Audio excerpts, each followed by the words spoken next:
Gaealady, different question. If you were a waterfall, where would you be coming from? And where would you be going? If I was a waterfall, I would be coming from a lush mountain, an old mountain that's been there for a while.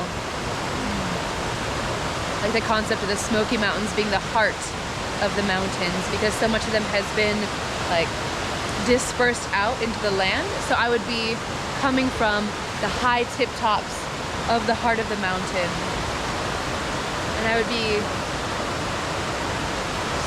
swirling and cooling and radiating and tumbling, and then I would be going